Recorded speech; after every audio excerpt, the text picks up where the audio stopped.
dengan redha Allah Subhanahu wa taala, dia akan masuk ke dalam syurga dalam keadaan selamat, tenang dan bahagia.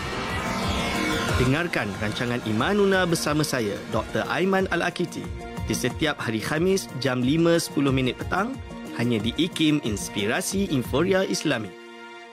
Inspirasi Inforia Islami tentunya hanya di Radio Institut Kefahaman Islam Malaysia. Alhamdulillah. Terima kasih pada sahabat pendengar kerana terus bersama kami menerusi perkongsian aspirasi edisi Selasa hari ini. Kita mulakan menerusi segmen ataupun rancangan syariah dan perundangan. Dan bersama dengan kita dah pun bersedia untuk bersama dengan sahabat-sahabat. Masya Allah, manis je wajahnya kan. Nak bersama dengan kita hari ini, kita ada Puan Siti Samsiah Muhammad Supi, merupakan Pegawai Penyelidik Kanan di Pusat Kajian Syariah Undang-Undang dan Politik Institut Kefahaman Islam Malaysia. Assalamualaikum. Waalaikumsalam warahmatullahi taala wabarakatuh. Masya-Allah, dah sampai dah pusingan untuk bersama dengan Puan Siti. Ramai baton dia dah. Dah ambil baton dah, diserahkan dengan sempurna kan oleh Encik Muhammad Nur minggu lalu. Dan alhamdulillah hari ini nak bincangkan satu topik yang hangat lah kan. Bila sebut tentang PKP, tiba-tiba wujud salah satu slotnya adalah nikah PKP. Kan, Masya-Allah. Dan kalau kita ingat balik semula kan Puan Siti kan, masa PKP yang pertama dulu 1.0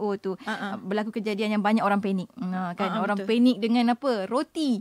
Jadilah panik roti. Sana sini beli roti. Ya, betul. Roti sampai habis. Roti sampai habis. Sampai habis, sampai orang beratur. Dapat roti macam dapat emas. Macam tu kan. Itu PKP. PKP 1.0. Tapi lain pula ceritanya, masa PKP 2.0 ni pula, ada orang label nikah panik pula. Sebab apa? Tiba-tiba waktu itulah kan bernikah, keadaan yang tak bersedia ke apa ke, datang-datang mula-mula nak tanya je, tapi tiba-tiba nikah terus kat situ. Kan, cukup dah wali dah ada, saksi dah ada, nikah terus kan. Jadi ni dah timbul pula satu terma panik nikah panik kan. Nikah panik mungkinlah dalam ruang yang kita ada sekarang ni, sedikitlah sebagai mukadimah juga daripada Puan Siti Samsiah untuk pandanganlah tentang hal ini, tentang panik-panik ataupun isu-isu nikah semasa PKP ini. Silakan. Baik, terima kasih banyak. Bismillahirrahmanirrahim. Alhamdulillahirrabbilalamin. Wassalatu wassalamu ala asyrafil anbiya'i wal mursalin wa ala alihi wa sahbihi ajma'in. Assalamualaikum warahmatullahi ta'ala wabarakatuh. Alhamdulillah ya, kita tak panik. Kita tak panik syariah dan perundangan, insya-Allah. Okey. Betul. Saya pun bila kita tengok media sosial kan, adalah netizen yang kreatif ya, melabelkan PKP 1.0 begini, PKP 2.0 begini, tetapi bagaimanapun kita lihat dari perspektif yang positif, kita tengok kan dari sudut hukumnya itu bagaimana ya, dari sudut perundangannya tu bagaimana. Ada juga Yati, bila sebelum saya nak ceritalah pasal PKP ni, ada juga anak-anak muda ni yang dia tak berapa faham tentang pernikahan yang dilaksanakan semasa pergerakan kawalan perintah kawalan pergerakan ni.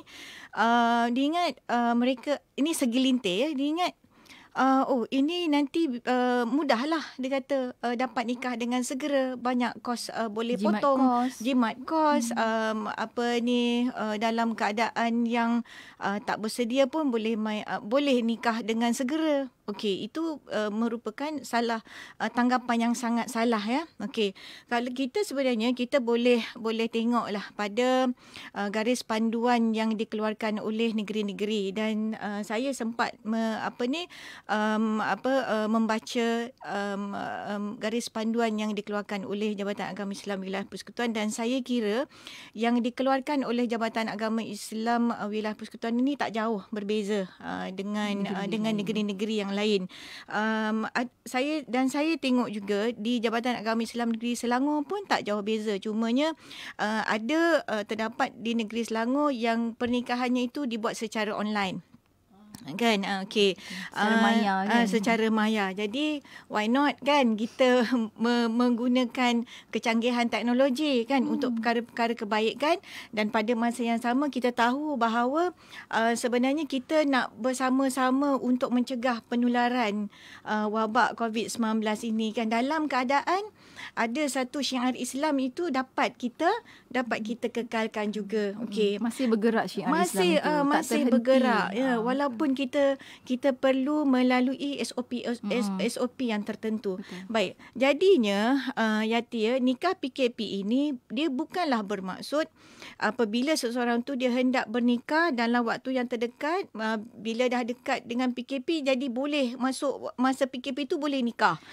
Bukan slot in macam tu. Itu bukannya. Nikah PKP ini sebenarnya berlaku kepada bakal pasangan pengantin yang sebenarnya telah bersedia untuk bernikah. Maknanya mereka ini bersedia dengan dokumen-dokumen yang diperlukan mengikut prosedur sesebuah negeri. Macam saya sebutkan tadi, prosedur sesebuah negeri itu dia tak jauh beza ya.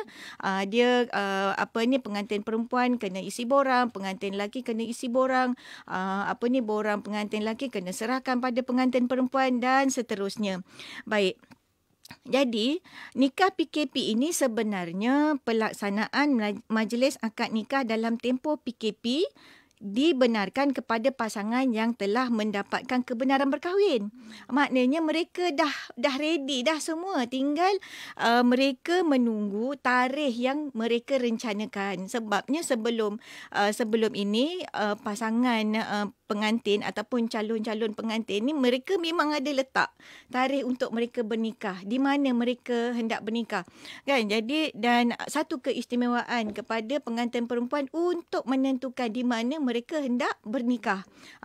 Cuma itu yang sekiranya tidak berlaku PKP. Baik. Tapi bila dah berlaku PKP, apa yang negeri-negeri buat, negeri-negeri laksanakan melalui Jabatan Agama Negeri, melalui Jabatan Agama Islam negeri masing-masing tu, dia selaraskan semula tarikh-tarikh itu. Jadi yang cuma yang bagusnya, contohnya lah saya dapat maklumat kan, dalam keadaan negara kita PKPP, PKPB kan, Jabatan Agama Islam Negeri ni ada setengahnya yang kreatif. Bila pasangan pengantin dia dah bagi borang tu, Tok Kadi tu sebut, baju pengantin sedia dari sekarang baju pengantin. Jadinya dia ialah mereka adalah kalangan pegawai yang dah matang kan, boleh melihat ketidaktentuan itu supaya pasangan pengantin ini lebih bersedia. Maknanya dalam ketidaktentuan, maknanya mereka dah diberi maklum oleh oleh kadi, oleh pendaftar tu supaya ada kemungkinan tarikh yang direncanakan oleh pengantin itu bukan tidak berlaku di situ. Mungkin ditunda ke hadapan negeri ataupun dipercepatkan. Itu sebabnya mereka kata siap-siap dengan baju pengantin. Saya fikir kalau siap-siap dengan baju pengantin, saiz tu kena maintain lah kan. Walaupun dalam 6 bulan tu kena maintain. Kalau pengantin tu mula-mula saiz S, kena maintain saiz S. Semoga berjaya. Kan? Jadinya bila Tok Kadi panggil je, muat lagi baju pengantin tu. Okey. Jadi dan masa PKP ini dia ada syarat-syarat tertentu lah. Jadi contohnya tidak membenarkan pasangan pengantin yang perlu merentas negeri. Ada juga satu kes ni sempat sebelum dilaksanakan PKP, pengantin lelaki di negeri Selangor, pengantin perempuan di asal dari wilayah persekutuan.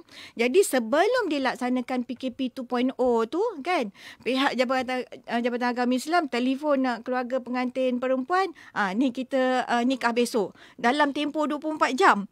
Dalam tempoh 24 jam. Jadinya pengantin lelaki negeri Selangor sempatlah rentas negeri sebab belum dilaksanakan tak boleh nak rentas negeri. Baik.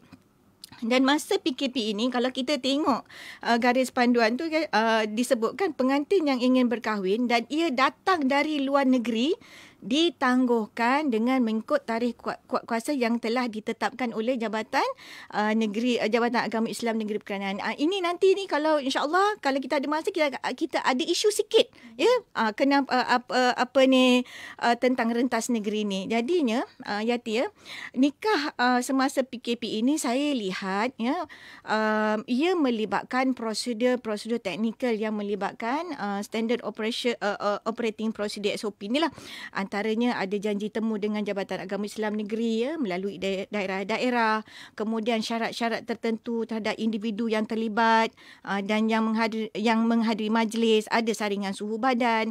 Kemudian tempat tertentu dikhususkan. Kalau sebelum PKP mungkin keluarga pengantin nak tentukan, tapi sekarang ni ditentukan oleh pihak berkuasa, dan juga mereka menghadkan bilangan yang tertentu yang boleh menghadirkan diri di majlis akad nikah tersebut, dan juga syarat-syarat yang lain. Dan apabila PKP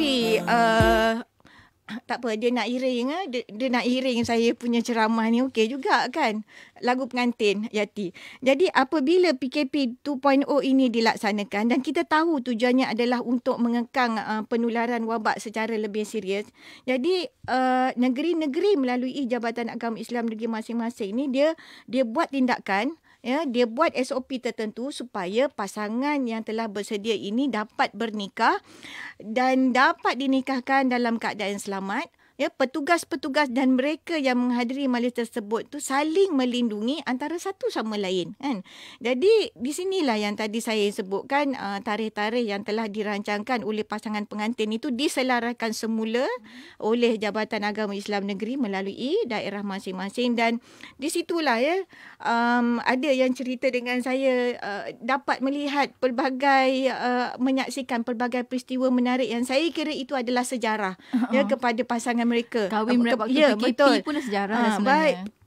Ada yang pergi, ada yang nikah dalam keadaan berpakaian kerja, ada yang beruniform cantik pasangan pengantin dengan uniform masing-masing, ada yang setakat apa yang ada dekat rumah, ada yang tak sedondon, ada juga. Jadinya itu kita melihat bahawa itulah keunikan dia, dan kita perlulah berlapang dada kerana kita tahu apa yang paling penting adalah untuk melaksanakan ibadah itu sendiri, kerana perkahwinan, pernikahan itu merupakan satu ibadah. Masya Allah, ibadah. Nak membina masjid bukannya benda yang kecil, benda yang besar, menyempurnakan sebahagian daripada agama. Masya Allah. Betul. Dan dipermudahkan walaupun dalam keadaan PKP ada saja perkara-perkara baru, norma-norma baru untuk proses pernikahan. Dan itu sangat cantik dah sebenarnya, ada hikmah di sebalik PKP. Dan kejap lagi kita nak tahu juga sebab bila kata PKP, wujud satu fiqh munakahat yang mana ianya berlaku hanya kerana ada PKP ini, ada norma baru dalam pernikahan. Kejap lagi kita akan kongsikan macam mana rukun-rukunnya. Ada yang online juga, bernikah secara online. Macam mana rukun-rukunnya nak disempurnakan? Kejap kita akan kongsikan bersama dengan anda. Untuk anda jangan ke mana-mana. Teruskan bersama kami tentunya hanya di IKIM Inspirasi Inforia Islami. Ya, Islami tentunya hanya di Radio Institut Kefahaman Islam Malaysia. Alhamdulillah kita kembali bersiaran hari ini bersama Menerusi Syariah dan Perundangan dengan isu yang agak panas tentang isu-isu nikah semasa PKP. Masya Allah, bersama dengan Puan Siti Samsiah Muhammad Supi, Pegawai Pendidik Kanan di Pusat Kajian Syariah, Undang-Undang dan Politik Institut Kefahaman Islam Malaysia. Ada yang dah mula tanya dah, kahwin PKP secara tak langsung, secara tiba-tiba macam ni, macam mana dengan prosedur-prosedur dia kan? Macam mana dengan kursus kahwinnya, pemeriksaan kesihatan sebagainya. Tu ada juga soalan sahabat-sahabat kita ni. Nak cuba ke? Kan? Masya Allah. Tapi itulah kan, bila tadi Puan Siti dah kongsikan bagaimana sebenarnya yang dikatakan sebagai pernikahan ataupun ada prosedur-prosedur yang dilakukan dalam keadaan PKP ini untuk pernikahan. Mungkin juga kita nak kongsikan antara lain lah. Sebab kita kata bila macam ni maksudnya mendahulukan yang syar'i. Yang syar'i. Jadi termasuklah rukun yang perlu dibina dalam perkahwinan, kena ikut benda tu semua. So, itu saya kata dia ada fiqh muamalat yang baru, munakahat yang baru lah, bukan baru lah, maksudnya yang ditambah baik untuk musim PKP ini dengan norma baharunya. Mungkin kita ada penjelasan sikit daripada Puan Siti. Baik. Tadi kita dah sebutkan, terima kasih para pendengar yang mengajukan soalan. Sebenarnya tadi pada awal tadi kita dah sebutkan, kalau kita tengok pada garis panduan yang disediakan oleh contohnya oleh Jabatan Agama Islam Persekutuan ni, dia dah sebut dah majlis akad nikah dalam tempoh Perintah Kawalan Pergerakan ini memang ditujukan kepada kalangan pasangan yang ingin bernikah dan mereka telah pun mendapat surat kebenaran. Cumanya dalam garis panduan ini, surat kebenaran berkahwin yang telah tamat dalam tempoh PKP ini akan dilanjutkan 2 bulan bermula dari tarikh kebenaran berakhir. Jadi ada fleksibiliti dekat situ. Tergesa-gesa. Betul. Sebab macam PKP ni satu apa yang direncanakan oleh pasangan itu telah berubah dari segi tarikh dia. Okey, dalam keadaan yang biasa, borang-borang yang telah mereka hantar ini dan juga kebenaran mereka berkahwin ni, dia ada tempoh dia.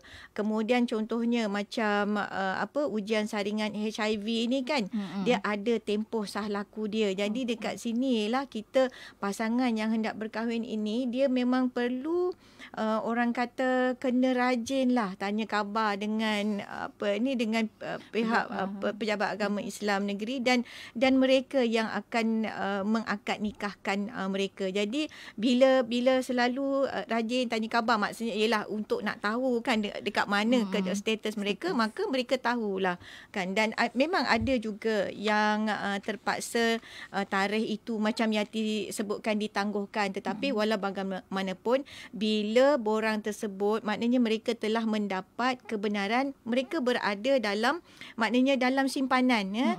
Pejabat agama Islam, jabatan agama Islam, dia tak ada nak, orang kata nak peram suka-suka hati, tak ada. Ini orang nak buat ibadah, orang nak mendirikan masjid macam Yati sebut tadi kan. Cumanya kita kena mendahulukan apa yang paling penting dalam kehidupan kita ni, sebab wabak COVID-19 ni dia bukan leke-leke punya virus kan. Dia keselamatan kita diutamakan. Ya, keselamatan dan kesejahteraan itu perlu diutamakan. Cumanya Yati, nak sambut soalan Yati tadi ya, saya lihat perkara ini sebagai satu hikmah yang amat besar ya, di sebalik takdir dan ujian yang sedang dilalui oleh umat manusia pada hari ini.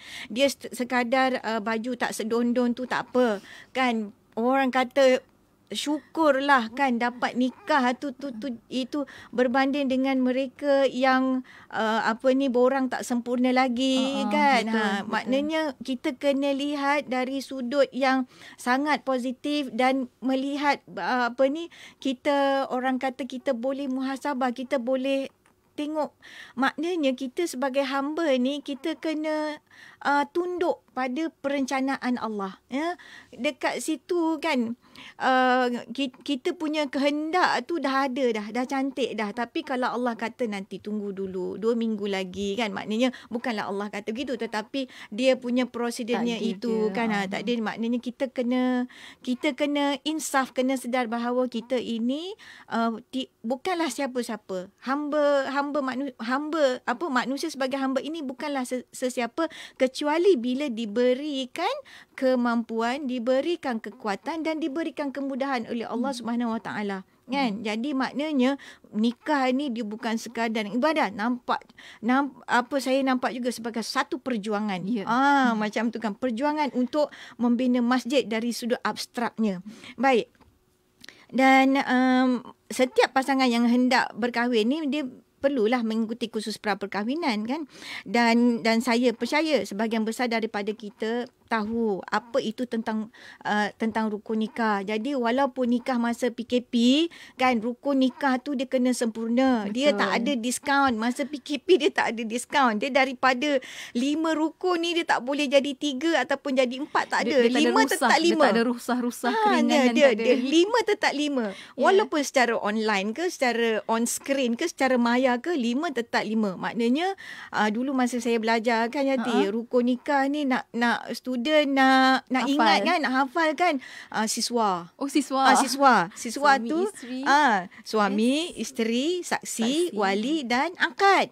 Ijab kabul. Jadi kat situ kita boleh ingat lah kan, siswa. Lagi pun masa tu kita siswa lagi kan, senang sikit. Jadi nikah PKP ini ialah ruang untuk pasangan, keluarga pasangan, kaum keluarga dan masyarakat Islam itu untuk benar-benar menghayati asas kepada binaan institusi keluarga Islam.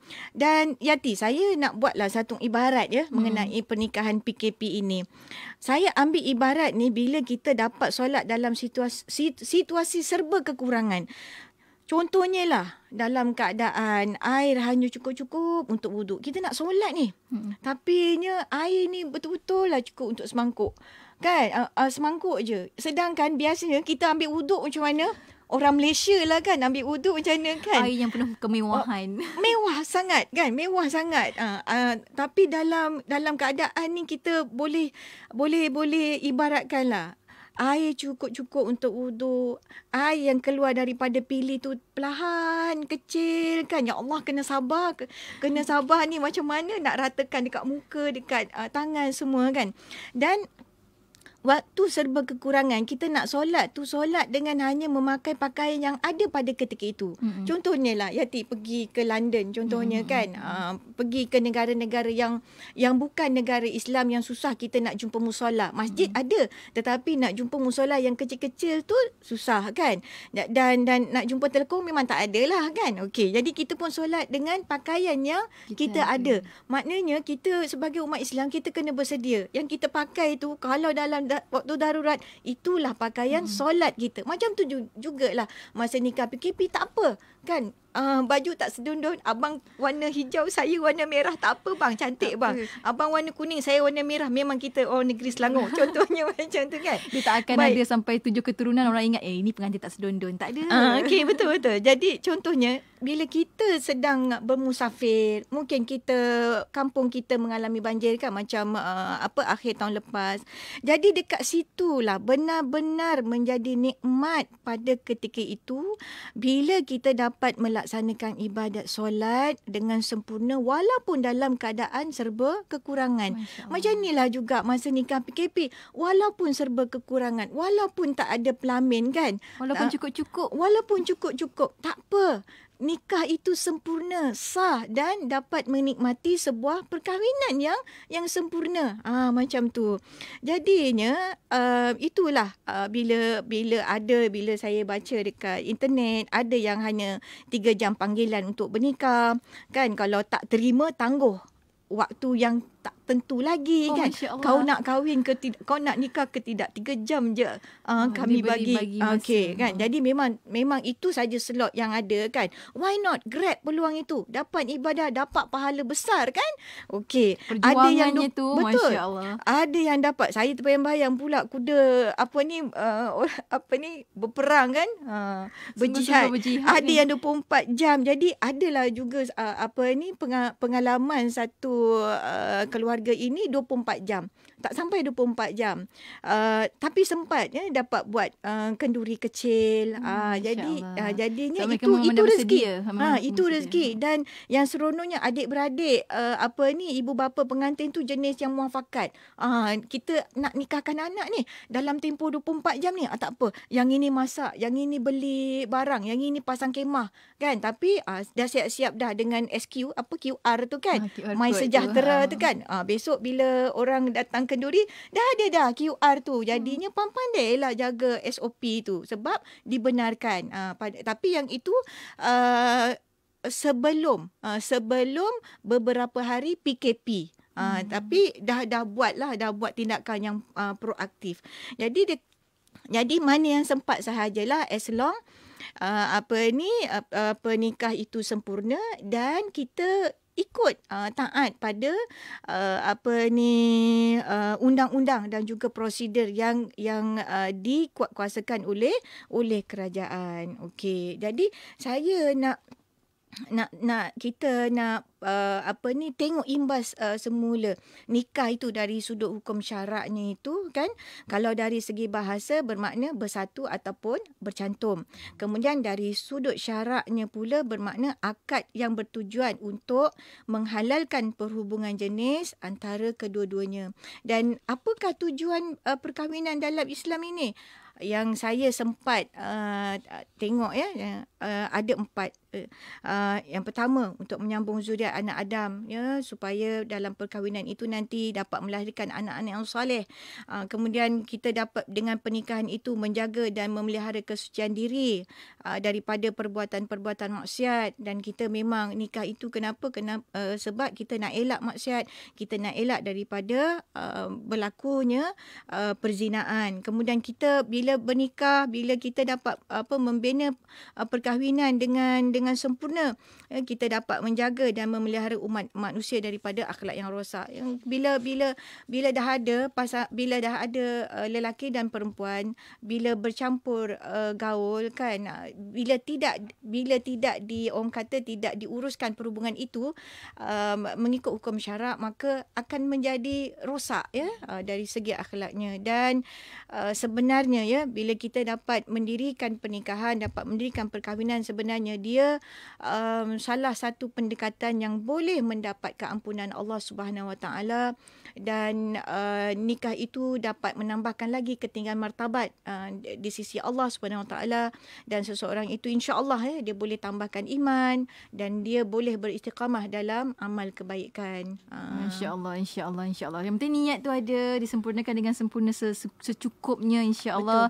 Itu yang kita inginkan kan dalam kita membina keluarga. Cumanya macam sahabat kita Tok Fan di IKIM, Sarbiah Abu Bakar kata, indah sungguh pernikahan PKP, rukun yang 5 tetap dipatuhi, amalan pembaziran tolak tepi. Tapi bila kata tentang pembaziran tolak tepi tu kan cantik. Kan? So ada yang beranggapan tau Puan Siti, ada yang beranggapan bila kita nikah PKP ni boleh berjimat cermat kan, tak perlu mengadakan kenduri. Dan adakah Islam sebenarnya, apa sikap Islam sebenarnya terhadap majlis kenduri perkahwinan ni, kenduri kahwin, walimah ni lah, walimatul urus, dan bagaimana hendak menyesuaikannya jika kita ber-PKP dalam tempoh yang lama. Yalah, sekarang ni kita tahu kalau kita ikut sekarang ni sampai 18 hari bulan, tapi kita tahu sampai bila lagi dia akan berpanjangan PKP ini. Jadi mungkin pandangan daripada Puan Siti sendiri. Baik. Bila kita sebut tentang majlis kenduri perkahwinan ni kan, Yati, biasanya kita orang Melayu ni dia dah istilah walimah tu dia dah jadi sinonim. Baik. Walimah itu apa? Walimah itu maknanya berhimpun ataupun berkumpul. Okey. Dan dinamakan walimah itu kerana kedua-dua pengantin berkumpul semasa majlis istimewa itu diadakan. Okey. Kemudian walimah juga ada disebutkan oleh ulama ini kepada makanan yang merujuk kepada perkahwinan. Oh, maknanya satu perhubungan keluarga, kemudiannya makanan tu. Okey. Dan kesemua makanan yang dimasak, yang disediakan, yang dihidangkan adalah untuk mereka yang dijemput untuk hadir. Maknanya kenduri perkahwinan ini mempunyai satu tempat yang sangat cantik dalam perbahasan menurut perspektif Islam. Okey. Dalam sebuah hadis yang diriwayatkan oleh Anas bin Malik radhiyallahu anhu, ketika itu salah seorang sahabat Nabi yang bernama Abdul Rahman bin Auf ini telah berkahwin. Kemudian Rasulullah SAW dia bersabda kepada Abdul Rahman bin Auf ni dengan kata-kata baginda yang bermaksud, hendaklah kamu melakukan majlis perkahwinan sekalipun dengan seekor kambing. Okey. Kalau kita lihat pada zahir dari sudut lahiriah sabda Rasulullah SAW ini, dia menunjukkan ayat perintah, ayat perintah. Hendaklah kamu lakukan. Walaupun demikian, Yati, para ulama ini dia berbeza-beza pendapat terhadap tuntutan yang terkandung dalam hadis berkenaan. Baik, pendapat yang pertama disebutkan, dia kata hukum walimah ini adalah wajib. Bagi mereka yang berpendapat hukum walimah ini adalah wajib kerana kata perintah membawa kepada hukum wajib, yang disandarkan kepada hadis Rasulullah SAW itu tadi. Kemudian tambahan lagi, hukum menghadiri walimah adalah wajib selagi tiada keuzuran. Maknanya sekarang ini memang banyak kalangan kita, masyarakat kita tahu kalau dijemput untuk majlis perkahwinan itu wajib, kecuali kalau ada halangan-halangan yang dari sudut syar'inya itu, ya, mungkin ada tanggungjawab lain, mungkin ada tugasan yang diminta oleh majikan, ya, contohnya mungkin frontliner, kan. Okey, yang itu memang dia boleh untuk tidak hadir. Kemudian pendapat yang kedua, maknanya macam saya katakan tadi, ada perbezaan pendapat. Okey, pendapat yang kedua dia kata hukumnya sunat muakkad. Maknanya sunat yang sangat digalakkan. Maknanya kalau kita mampu buatlah, walaupun seekor kambing. Kambing sekarang berapa ringgit ya? Saya 700 lebih. 700 ya, 700 ke 1000 kalau cantik tu 1000 lah. Okey. Jadi maknanya sekurang-kurangnya itulah ya. Bajet itulah bajet. Tapi yalah, kita nak beli rempah ratus semua tu. Nasi dia lagi. Kan dengan kuih muih sedikit kan Yati kan. Okey. Maka mereka berpendapat bahawa majlis perkahwinan ini sama sahaja dengan majlis jamuan makan atau kerajaan yang lain, sebab nak bagi makan. Bagi makan tu sedekah kan. Kita nak bagi sedekah pada orang, nak bagi makan tu hukumnya sunat. Jadi menjamu orang makan itu hukumnya sunat kerana macam saya sebutkan tadi, antaranya bersedekah dengan memberi makan kepada orang itu hukumnya sunat. Tetapi macam mana pun memang dapat pahala. Sama ada wajib ke ataupun sunat, memang dapat pahala. Dan bagi pendapat yang kedua ini, dikata tidaklah tepat ya untuk mengatakan hukum mengadakan walimah itu wajib kerana menghadirinya adalah dijemput, apabila dijemput adalah wajib. Nampak tak? Kepening sikit. Dia nak cakap macam ni. Perkara ni kita boleh lihat pada isu memberi dan menjawab salam. Memberi salam tu Yati hukumnya sunat. Tapi nak jawab salam itu hukumnya wajib. Jangan senyap je walaupun sombong. Itulah dalam hati katanya. Betul. Itulah tips ataupun petua untuk nak memecahkan kesombongan seseorang. Kan kalau tengok orang tu menonong, bagi salam. Wajib kau jawab salam. Itu tips daripada agama Islam. Baik.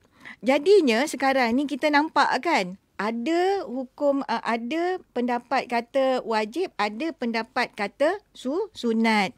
Baik, kemudian timbul lagi satu isu dekat sini Yati. Ini ni bila nak buat majlis perkahwinan, nak buat walimah ni, tanggungjawab siapa? Tanggungjawab siapa ni Yati? Tanggungjawab pengantin perempuan ke dan keluarga dia, ataupun tanggungjawab pengantin lelaki? Ini pun isu yang best untuk masyarakat kita faham. Dan kita boleh tengok kan, kita punya budaya ni ikut mana sebenarnya. Itu yang best tu. Baik.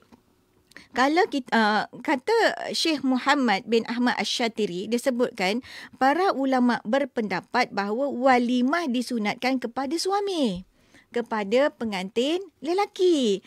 Jadi kita tengok dalam setengah adat orang Melayu ni, wang hantaran ya. Ada setengah negeri ni mas kahwin lain, wang hantaran lain kan. Betul. Kemudian ada setengah adat tu kata wang hantaran tu nak digunakan untuk kenduri. Jadi dia tally lah, awak selaras lah dengan apa yang ulama ni sebut kan. Jadinya jadi sekarang ni calon-calon pengantin lelaki kan, jangan sugul, sebab kita dah nampak dekat sini walaupun hukumnya itu sunat muakkad, kalau keluarga pengantin perempuan minta duit untuk kenduri dalam bentuk wang hantaran, maka perlulah dilaksanakan, sebab ulama kata atas tanggungjawab pihak pengantin lelaki ataupun keluarganya.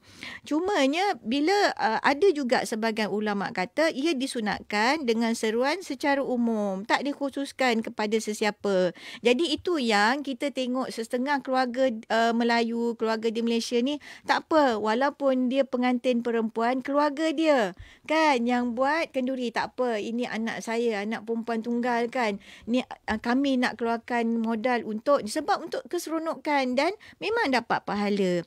Jadi dan dekat sini saya nak kongsikan ulama mazhab Syafi'i, dia meletakkan ayat perintah yang dalam hadis Nabi itu tadi yang saya sebutkan tadi awal tadi Yati ya, sebagai sunat ya. Mazhab Syafi'i, ulama mazhab Syafi'i kata hadis berkenaan dia justifikasinya adalah hukumnya adalah sunat. Jadi sunat bagi suami melakukan walimah. Jadi kita sebab dalam budaya kita,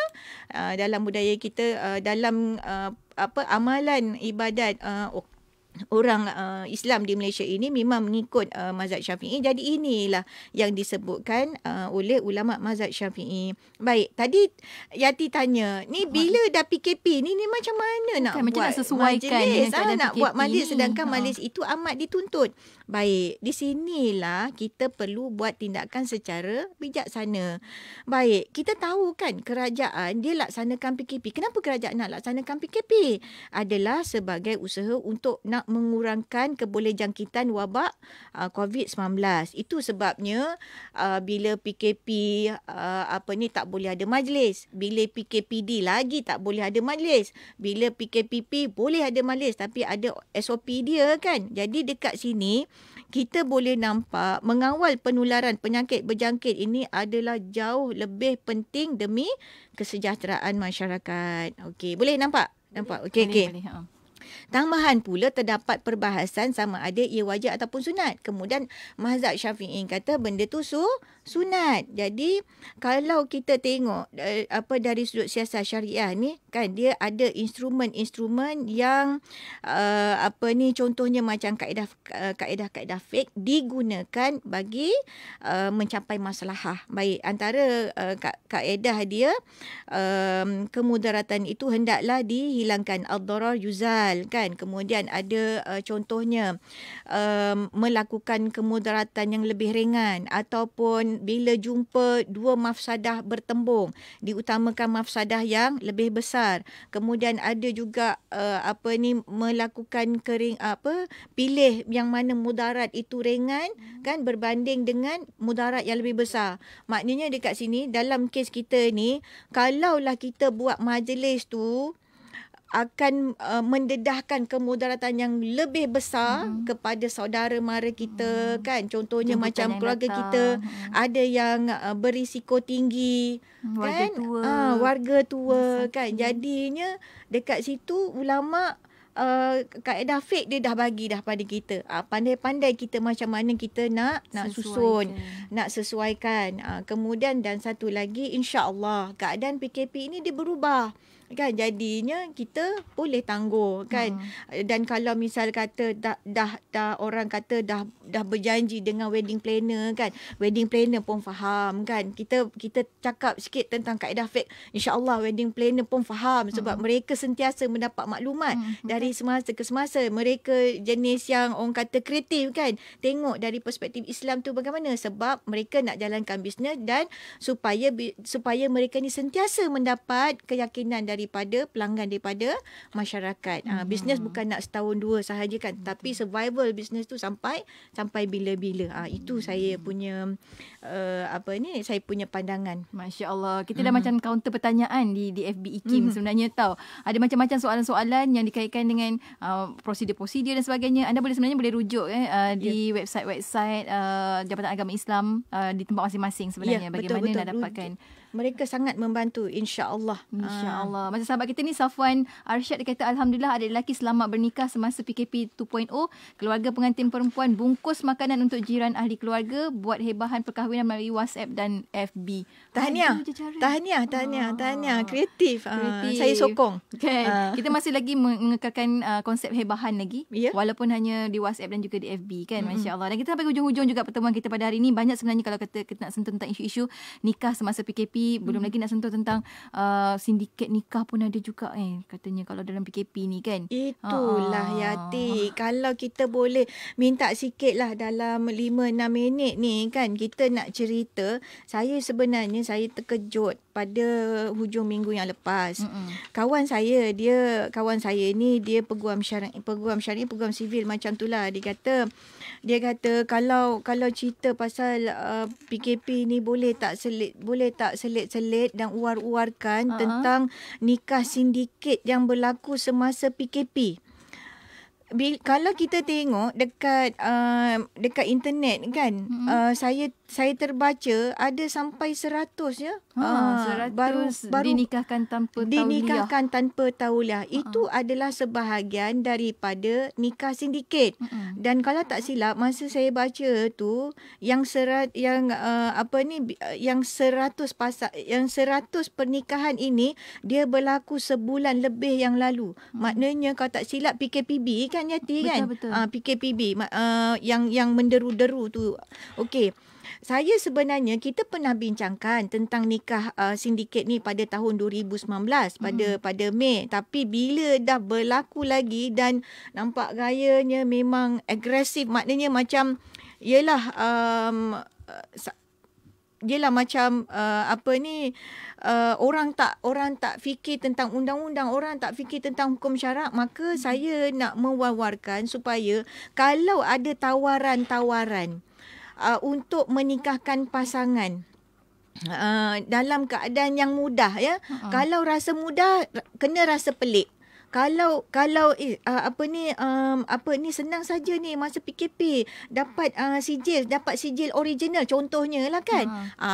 Kena rasa, orang kata kena rasa curious lah. So tadi kan Puan Siti kata menikah waktu PKP ni memang agak mencabar jugalah. Betul. Memang mencabar. Tapi tiba-tiba ada yang mengatakan ini sangat mudah.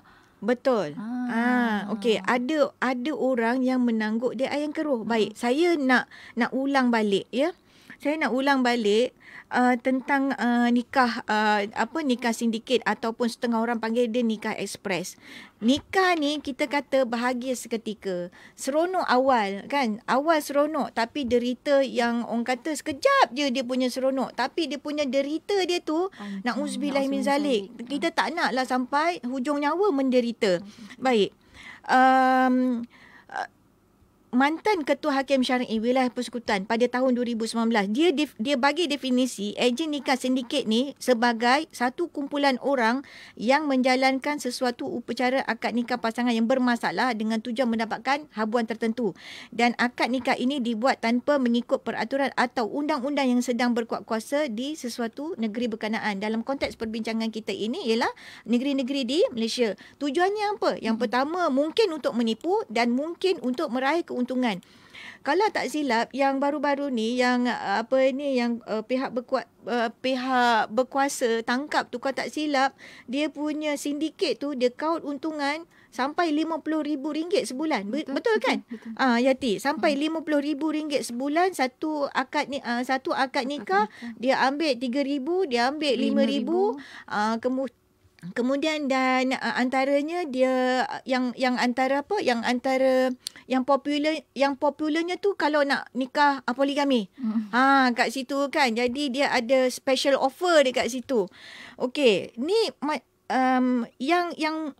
yang malangnya kenalan kepada kenalan saya pun kan ada yang terjebak. Dan ibu ni pun macam terkedu lah. Macam mana anak ni boleh terjebak dalam nikah sindiket. Baik, kita kena tahu sedikit contoh-contoh nikah sindiket. Sebabnya ini siapa-siapa yang rasa dah nikah tapi rasa senang sangat, kena rujuk balik lah kan. Okay. Walaupun dah nikah ya. Walaupun dah nikah. Okay, kita bimbang dia termasuk dekat dalam sindiket ni. Okey, dia punya contoh-contoh dia ya. Juru nikah, dia mengakad nikah pasangan yang bukan anak mungkin tanpa kebenaran walaupun ada wali. Boleh faham dekat situ? Okey, juru nikah bertindak sebagai wali hakim walaupun dia tak ada tauliah. Minta mana surat tauliah juru nikah ni. Kalau tak ada tauliah, sudah. Kita boleh tinggalkan tempat tu. Sahaja. Duit tu jangan lupa. Ambil balik. Okey. Kemudian individu yang tauliahnya sudah tamat dan tidak mengikut prosedur. Tengok dia punya surat tauliah dia tu kan. Kalau misalnya kata setakat tahun 2020, okey, berhenti. Baik. Kemudian yang kelakarnya tu kan, ini dah lah kita tengah PKP, mana boleh rentas negeri kan, macam yang saya tersebutkan tadi, mana boleh rentas negeri. Tapi tiba-tiba tengok pada tahun 2020 ada pula sijil nikah dari Thailand. Macam mana dia boleh dapat? Sijil tu boleh terbang pula. Kan? Itu memang dah out. Pemalsuan dokumen kiranya. Baik. Jadinya, dalam nikah sindiket ni, apa yang boleh berlaku, dokumen yang akan diterima oleh pasangan biasanya palsu. Kemudian ada yang cetak sendiri. Kemudian ada kertas dokumen yang original.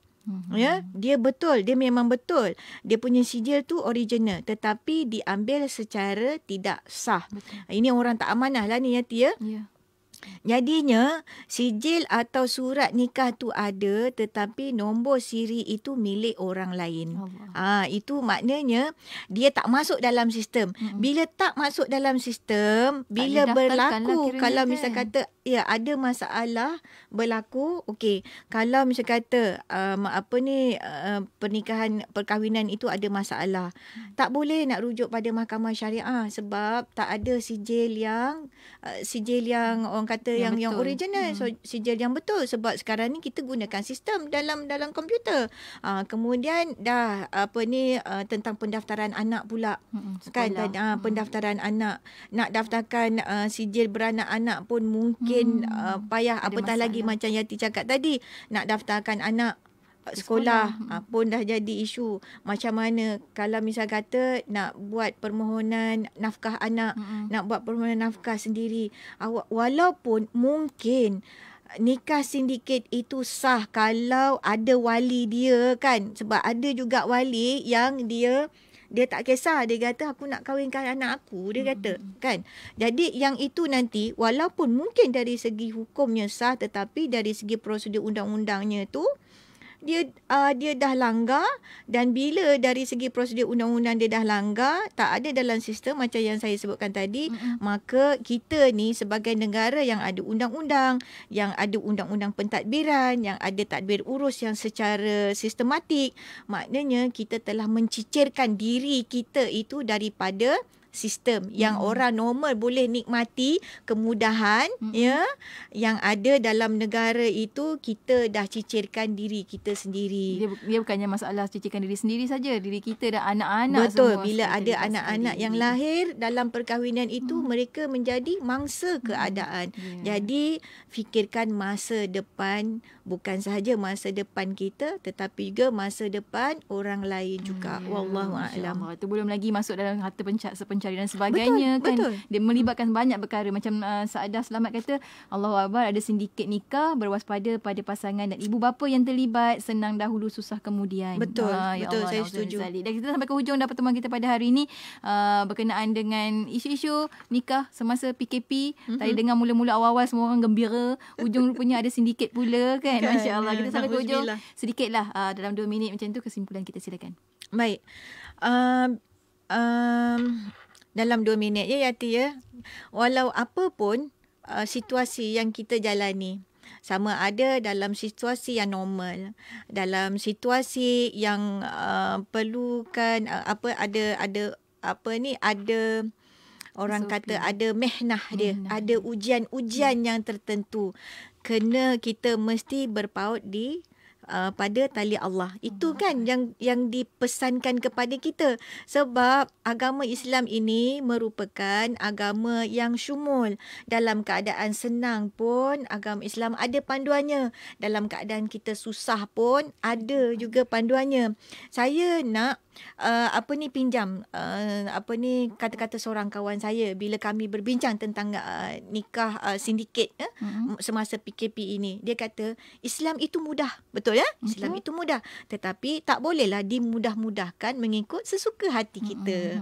Wallahu a'lam bishawab. Masya-Allah, harap-harapnya dapat jadikan pegangan dalam kehidupan kita. Memang Islam itu mudah tapi usah dimudah-mudahkan. Betul. Jangan ambil mudah, jangan ambil enteng untuk setiap-setiap, lagilah berkaitan dengan hukum hakam dan sebagainya kan. Benar? Memang norma baru tapi tak ada hukum baru. Seperti masih lagi hukum yang sama kan. Masya-Allah. Terima kasih banyak Puan Siti Samsiah untuk perkongsian pada hari ini. Minggu depan kita akan kupas dengan isu yang lain insya-Allah dalam perkongsian syariah perundangan. Terima kasih banyak. Assalamualaikum. Waalaikumsalam warahmatullahi taala wabarakatuh. Dan untuk anda rakan pendengar, teruskan kesetiaan bersama kami tentunya hanya di IKIM Inspirasi Inforia Islami.